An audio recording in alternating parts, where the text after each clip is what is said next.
Evening. Good evening. Okay, Bezos Hashem. Hi, Sheldon. Bezos Hello. Hashem's daf is daf Kuf Lametes 139, and we start from the Mishnah. And okay, we go on the Mishnah on daf Kuf Lamed Ches Amid Beis on the three lines from the bottom. So the Mishnah says, let's say you set up a trust, right? That's a trust. What is a trust? You transfer the ownership of the property to your son, but the father still eats the fruits of the property. Okay, that's called a trust. So, so as long as the father is alive, says the Mishnah, ha'av toilish, he can remove the fruit off the tree, and umachal, and give it to anybody l'chol mishiyirtza, to whoever he wants, because he still owns the fruits of the tree. True that the land itself belongs to the son, but the father can give it to whoever he wants in his lifetime. Now, let's say the father died and he left over, and there are a bunch of fruits that have been disconnected from the tree. So he didn't. So those fruits technically belong to the father. Now, if the father just gave one son the field, okay, he only gave it to one son, but the fruits he kept for himself. So umash sheheniach talush, whatever survives him that's disconnected from the tree, so that harehu shel yarshim, that gets split amongst the other brothers, the other inheritors, because true, the father gave in his lifetime the land to one son, but the fruits of the tree he kept for himself. And when he died, if the fruits of the tree were already severed from the tree, so then they belong to the estate and they divided amongst the other inheritors. However, if there's fruit still connected to the tree, let's say an apple connected to the tree when he died, so that belongs to the son who was gifted the piece of land, the tree, in his lifetime. So that's what the Gemara says. Talush in, if what's ever disconnected from the tree, that gets split amongst the other inheritors. Mechubar, but what's connected to the tree, loy, that's not distributed, because when the father died and this was connected to the tree, it belongs to the son that inherited the piece of land, that was gifted that piece of land. So the Gemara says, for Tanya, we learned in a brisa, shaman es hamuchubarim lalakeach. We're talking about again over here that the son received from his father this piece of land in his lifetime. And during his lifetime, the son sold a piece of land. And then the father died. So now the father died, so the fruits of the tree have to be reimbursed to the Yarshim, even if it's connected to the tree. So the purchaser who bought the piece of land while the son sold him the piece of land, and then the father died. So then he has to reimburse the inheritors the fruits, because those fruits really belong to the father. So we see that things that are connected to the tree, if it's still connected to the tree, it's considered disconnected to the tree, for the fact that the purchaser has to reimburse and give it back to the inheritors. So how do you tell me that when the son received the tree from his father, the fruits that are connected to the tree belong to the son that received the gift of the land? Ama'ula loikasha. It's not difficult. Kam bebnoi. When it's gifted to his own son, so then we say that the father who gifted to his son said, "Okay, I'm not going to I'm keeping the fruits of the tree as long as they're disconnected from the tree. But when they're connected to the tree, they belong to you, my son. And therefore, when the father died and there was fruit still connected to the tree, it belongs to that son. Kan ba'acher. When dealing with a stranger, somebody who purchased the property off the son, so the son only sold the stranger the actual property, but not any fruits that are even if it's connected to the tree, it's not part of the sale. And therefore, when the father died and the son inherited the fruits, the purchaser has to reimburse the son for those fruits. Since a person is very close to his son, and therefore he wants him to have the best deal possible, so he gifted him even the fruits while they're connected to the tree. New Mishnah. Here we're not talking about, this is talking about a regular estate. And the Mishnah says like this, a guy died and left over older children and younger children. Now, younger children just need food. Older children, it's more costly. They have to pay for college. They have to get clothing. So we're going to say, from the estate, are we going to give more money to the older children versus the smaller children? The Mishnah says not so. The older children cannot take more sustenance from the estate at the expense of the younger children. So even though the older children need more clothing and the younger children just need more food, and clothing is more expensive than food, we don't say we're going to give more to the older children than to the younger children. It's split equally. This is a very important point. It's split equally. And whatever food that the young kids need, it's not at the expense of the older kids. So everything of the estate is split equal. El cholkin b'shava. This is the way you should do it.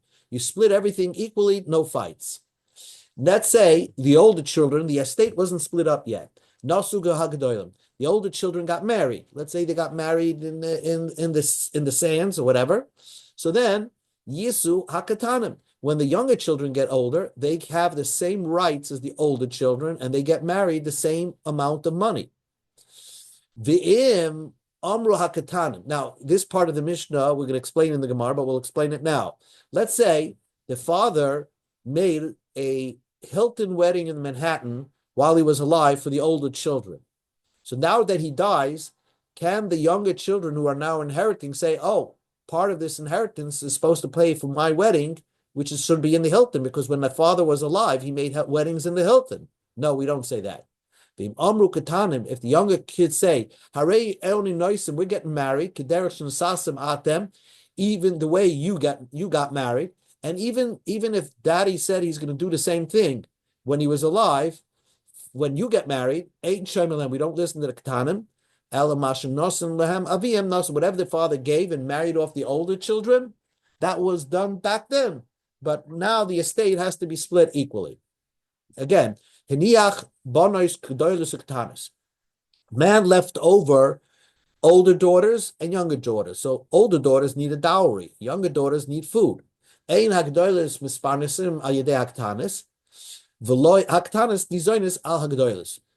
older children, the older daughters, don't take their clothing expensive at the expense of the estate that is a detriment to the younger daughters. And the younger daughters don't take their food and sustenance at the expense of the older daughters. Ella cholkos b'shava, that's what you should do. The Mishnah advises you have to divide it up equally. Nasu gedolos, if the estate paid for a marriage for the older daughters, yisu ketanis, then the younger daughters get married the same way. Get married at the same way. The amru ketanis harei onunoisin kederash nasasam atem. If the father made a wedding for his oldest daughter and then died, so the ketanis, the younger daughters, say, we want the same wedding the same way that the older daughters got married. We want the same expense. So we don't take that money from the estate. Ein shomer lehem. We don't listen to them. We give them a normal wedding, and what happened when the father was alive does not mean that it has to happen and be paid for by the estate after the father passes away. Zeh chomer babonis mi babonim. This is the severity of daughters over sons. Shahani bonis nizonis al habonis, the ein nizonis al habonis.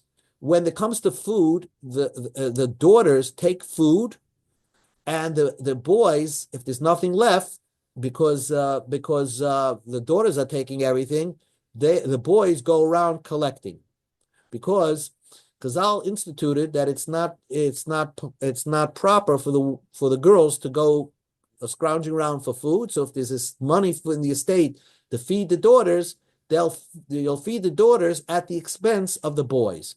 Al habonis. But the opposite way, if the daughters versus another daughter, then we don't do that. We split it equally. We're going to see more about that in the Gemara. Amar Rava. Rava said like this, and I think this is true in American law as well, that the oldest boy that's taken care of, the child that's taken care of the estate, he gets like I think the law is you get $25,000 extra.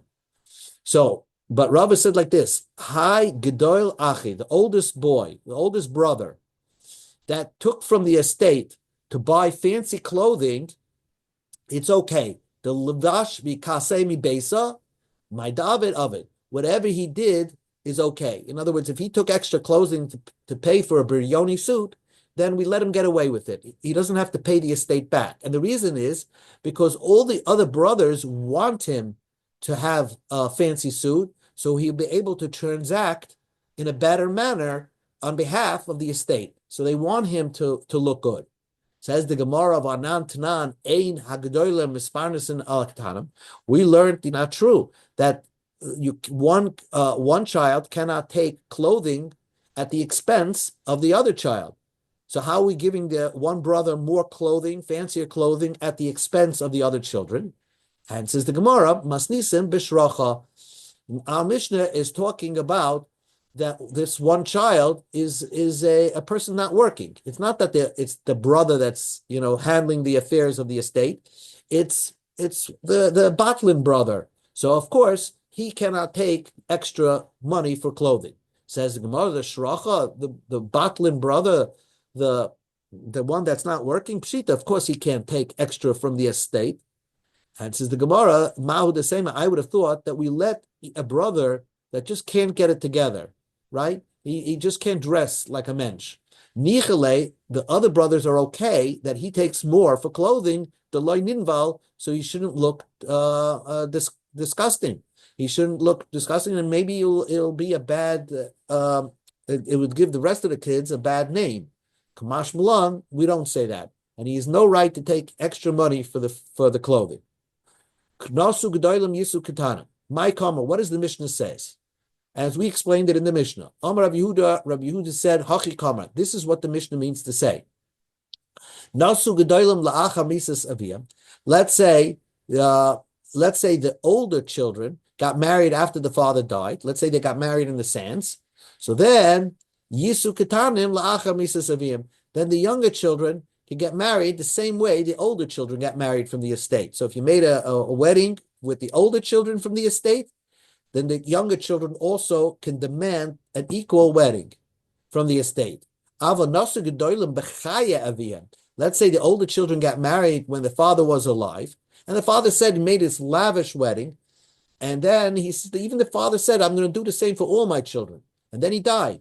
So the younger children who are inheriting, after the father died, we want to get married the same way that you guys got married. We're going to demand the same type of wedding. Says the Mishnah. We don't listen to them. Whatever their father gave them is a gift. And that's it. It was done while he was alive, but when he died, it's a whole new parsha. New Gemara. Gemara is discussing over here like this. If there's something called a milva al peh. If you borrow money, the person that your creditor has a right to collect the money, but if it's not in a written document, he could only collect from movable items. He cannot, foreclose on a property that you own. That's called a milva al peh, a verbal loan. Now, a verbal loan can also collect from not only immovable properties, but if the person that they loaned money to inherited money, then that the loan, you could take that for payment as the loan. So the lender can go and take from his borrower something that he inherited. However, if the borrower purchased something, if the borrower purchased a piece of land, then the creditor cannot collect from that piece of land. So now the Gemara asks a question, a very interesting question. When a husband dies, when a wife dies and a husband inherits his wife, when a husband inherits his wife, is it like let's say he inherited land, is it like he purchased the land from his wife? Or is it like he inherited the land from his wife? What's the difference? So the Gemara is going to explain a very simple difference. Let's see the Gemara. Shalach le Avur Bagneva l'Rava. Avur Bagneva sent a question to Rava. Yelamdeinu Rabbeinu, our rabbi, teach me. Lavsa, if a woman borrowed money, and she borrowed money, it's not a written document. Va'achla, and she doesn't have the money to pay. Va'amda, and she got up. Venisa, she got married, and then she died. Now, who owns her property? The property belongs to her husband. Let's say she brought property into the marriage. The property belongs to the husband. So Baal, what's the din with the husband? Loikeach hava or yarish hava? Is he a purchaser or did he inherit the property? Loikeach hava, is he a purchaser? Umilva al peh ein agayvim l'kuchos. Then the creditor of his wife cannot collect from that property because he purchased the property, and a milva al peh, a loan that was a verbal loan, cannot be collected from sold property by the lender, by the borrower. Or Dilma, maybe the husband, when he inherited his wife, is Yarish Hava. He's just an inheritor. Milva al peh, and a milva al peh, a loan, a creditor on a loan, a verbal loan, goyvim in a yarshin, could collect from the inheritors. So that's the question. If a person lent money to somebody and died, the creditors can go after the inheritors' piece of land. So same thing over here. When the husband inherits his wife, is he a purchaser or is he an inheritor of his wife? Amalei. So Rava answered Tanina, this is a Mishnah. That if the older children got married, let's say the older daughters got married, then the younger daughters could get married the same way. The younger daughters have a claim against the estate because they claim that they want to get married the same way that the older daughters got married through the estate. My love, the older daughters got married to a husband and then died. Yisu katanos mabal. Then the katanos, the younger kids, who are owed this money, can go to the husband of their older sister and collect from that loan that's there. That they are a creditor on their sister, and therefore they can collect from the husband. So we see from there that a husband is considered to be an inheritor. Answers the Gemara, Loi, that's not what the Mishnah means. Nasu g'doyis lebal, yisuktas lebal. If it doesn't mean they collect from the older daughter's husband. No, what the Mishnah just means to say, if the older daughters got married to a husband, then the younger daughters get married to the husband. Eini, says the Gemara, that's not true. Rabchina had a brisa, Nasu g'doyis lebal. If the older children got married to a husband, the older daughters, yisukatanas, then the younger children could demand to get married, mibal, from the assets of the older sister's husband, because they are creditors and they can collect from their sister. And so therefore, we see from there that a husband is considered to be an inheritor. And says the Gemara, Dilma, perhaps Shana Parnasa, the sustenance belonging to the younger daughters, is not considered a verbal loan, but it's actually a written type of loan. The Islay Kala, because everybody knows that they're younger, that when you marry an older sister, and if you probably know, everybody knows there were younger sisters here, and they have a claim against the dowry, so to speak, of the older sister, because they have a claim that they have to get married the same way that the older sister got married. So this is a very known type of loan, and therefore this is the exception, that even if you hold the husband is a lekeach, he's a purchaser, they can still foreclose on the property that the husband collected from his wife. Papa said to Rava, Lav hainu d'shalach Ravin be'igrarta. Isn't this the same topic that Ravin sent in a letter? What's the letter? It's written in the letter like this: Mishameis v'niach almana bas. A man dies and left over a widow and a daughter. So almanasei nizaynis m'nechasav. Then the widower gets sustenance, food from the estate, and I guess most of the estate belongs to the daughter. Nisa sabas, if the daughter got married, almanasei, the widow nizaynis m'nechasav, will collect will get her sustenance from the possessions, even though now the daughter got married to a husband. Her claim against the estate precedes the marriage of her daughter to her son-in-law. Mesa Abbas, let's say her daughter died, so now everything reverted to the daughter's husband. Amar Rabbi Yehuda ben Achaitz Rabbi Yosi ben Chanina, Yodei Hoya Maisa. I had this same story in my family. Va'amru, and the Chazal said, the widow of the original widow, I mean the mother-in-law, can go to his ex-son-in-law or former son-in-law and collect food from the estate. Now, if you say that a husband versus when he inherits from when his wife dies and he gets the property, he's considered an inheritor. Therefore, almanasai, the widow who has a ksuba claim against the property, which preceded that, can collect from the property that the husband inherited. Eli Amrit, but if you say that if you want to say that the husband is a purchaser, well, why would we allow the widow to collect from the estate, from that estate that the husband inherited from his wife? Why should the mother-in-law be allowed to collect from the son-in-law? A widow cannot collect food from items that were sold by her husband. If a husband sold items from his property and then died, a woman, the widow, cannot collect food, her ksuba food, from property that was sold in the lifetime of the husband. So same thing over here. If you consider the husband, when he gets stuff from his wife because his wife passed away, is considered not an inheritor but a purchaser, then why would we allow his former widow to collect from the son-in-law who inherited the property from his wife? Amar Abaya said, so we see from there that he's an inheritor. Amar Abaya said, Ilav dishalach le Ravin anon la yadina. If Ravin wouldn't have said this message, I would not know that a husband is considered an inheritor versus his wife. What's now we learned in the Mishnah, Elohein she'ein chayzim b'bayvel. These, the following items, the following property, if you receive them, you don't have to give them back to the original owner and yovel. If you buy a property, when comes yovel, you have to return the property. But these, you don't have to return. Habachayra, we go to Amif Beis. Someone who inherits from his wife does not have to return the property, come yovel, to the original family. So we see he's an inheritor, not a purchaser. Because if the husband was a purchaser, then it's like any purchase. You would have to return it back to his wife's family come yovel time. Amalei, Rava, so Rava said, V'hashta now, the Shalach, now that we know that the husband is a Yairish, mi adinin, are you sure he's considered a Yairish?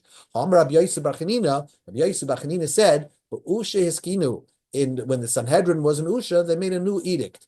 A woman that sold the property, her own property dowry that belongs to her, that the deed's in her name, but the rental income belongs to her husband. If she sold that property in the life of her husband, Umeisa, and then he died, so then the sale obviously is invalid because the husband now gets the property and the purchaser loses out. Habal moitzim yad l'kuches. The husband can collect from the l'kuches because he is an inherit. So if you say like this, if you say that the husband is considered to be a purchaser, so his purchase occurred before his wife sold it to somebody else. So then he can collect it from the person that bought it off his wife. But if you say he's an inheritor, his inheritance only occurred after his wife died, and he bought it while his wife was still alive. So he preceded the husband. So why do we say the husband is considered can collect from the l'kuches? Ela Amar Ravashi. The truth is, Baal Shavi Rabbanon Kiyaris Shavi Rabbanon Kalekea. Sometimes a husband, versus his wife's property, is considered an inheritor or he's a purchaser. The Tavale Avdele. Whenever it's good, they establish the rule this way. Gabe Yovel, when it comes to Yovel, so the husband's going to lose out if he has to return the property that he inherited from his wife to his wife's family on Yovel. Shavina Rabbanon Kiyarish, we consider him an inheritor, Mishum say today, because he's going to lose out. Gabe the Rabbi Yosef Bechanina,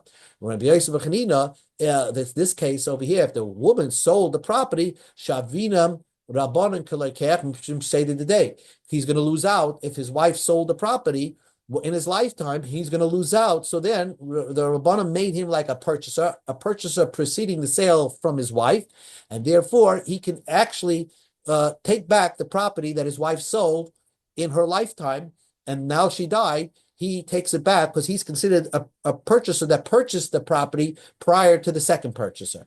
Gabi de Ravin, by Ravin's case, when the Almana who wants to collect from her son-in-law, Shavina Rabbanan Yarish, that we made this person like a Yarish, and she could collect food from her son-in-law.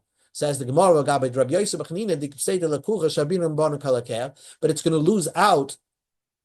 Why is it that why do we say in the case of Rabbi Yossi Bar Chanina, the purchaser of the wife's property during her lifetime, we consider that we allow the husband to pull it back, but they're going to lose out. They paid for this property. So why did Rabbanim say, if the Rabbanim are always concerned about losses of people, they're causing a loss to the purchaser of the property?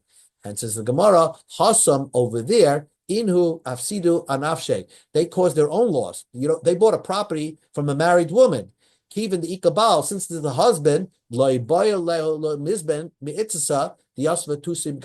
they should not have purchased from a woman that has a husband. So therefore, if they took that risk and she died first, right? Because if the husband died first, then they get the property. But if she died first, then the husband gets the property. So that was the part of the risk of the transaction. Therefore, the husband in that case is considered to be a purchaser and pulls it away. But the almana, when he died, he had this obligation to feed his wife. So no matter where the property ends up, even by her ex-son-in-law, she has a right to collect that property. So we get, just to conclude, regarding the original question of if a woman borrowed money and then she got married and then she died. So since there's going to be a loss to the lender of the woman, the lender of the woman will be able to collect from the property that the husband inherited from his wife, even though it was a milva al peh, even though it was a verbal loan. We begin the next parak tomorrow, Bez Hashem. Okay.